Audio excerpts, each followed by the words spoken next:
Right now, somewhere under 6,000 feet of cold Pacific water, a submarine is threading through a gap 150 miles wide. That gap, between the northern tip of the Philippines and the southern coast of Taiwan, is the most contested strip of ocean on Earth. It has a name, carried the Luzon Strait, and it is the one place where everything collides: China's path to nuclear deterrence, the internet cables connecting East Asia to the world, and an American missile that can close the door. The Luzon Strait is not a strait in the classic sense. It's more of a corridor, a 250-kilometer wide opening between the Philippine island of Luzon and Taiwan, linking the South China Sea to the Philippine Sea and the open Pacific beyond. Within that corridor sit two narrower channels. The Bashi Channel in the south, carried between Taiwan and the Batanes Islands, is the deep one. It plunges past 5,000 meters in places, deep enough that a submarine can run fast and silent without being pressed against a shallow bottom.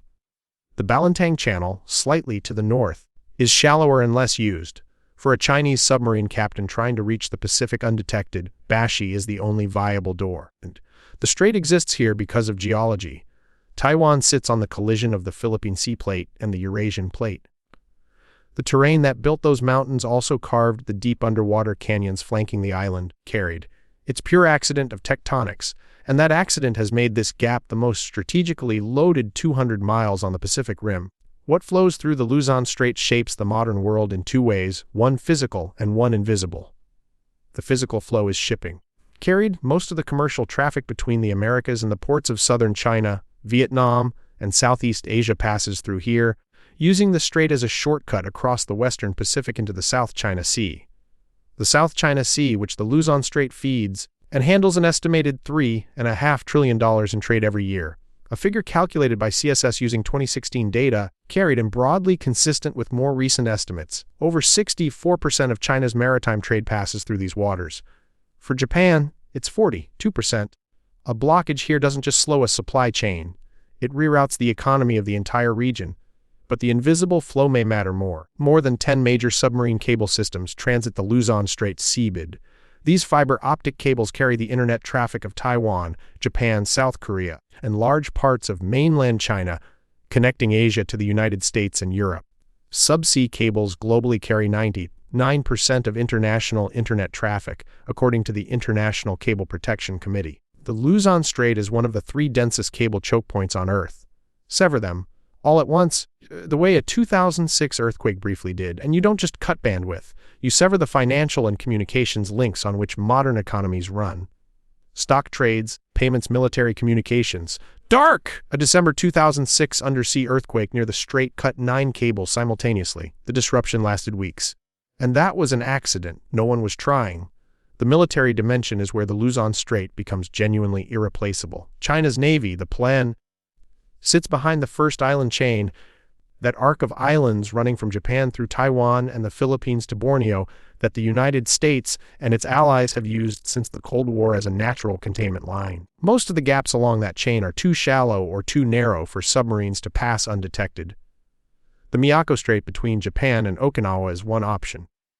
The Luzon Strait, specifically the Bashi Channel, is the other. Every other passage is too narrow, too shallow, or too well monitored. For China's strategic nuclear deterrent, Bashi is existential. The Type 094 Jin-class ballistic missile submarines, China's sea-based nuclear force, with up to 8 boats in service by 2025 according to CSIS estimates, need to reach the deep Pacific to be credible. Tucked inside the South China Sea, they can be tracked, cornered, and in a crisis neutralized before launch. In the open Pacific, they are part of a second strike capability that changes the nuclear calculus of any adversary. The distance between those two outcomes is the 150 miles of the Bashi Channel. But here's the problem China cannot solve with engineering alone. Bashi is sensor-saturated. The United States and Japan operate a dense network of underwater hydrophones, surveillance submarines, and maritime patrol aircraft calibrated specifically to monitor Chinese submarines transiting this corridor. Carried China's nuclear submarines, the Type 094 in particular, remain acoustically noisier than their American or Russian equivalents.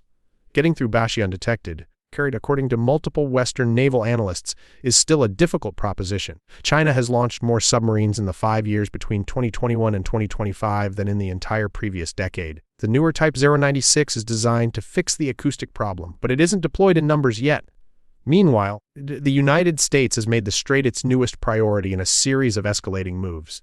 In the spring of 2025, during the Balkan Joint Exercise, U.S.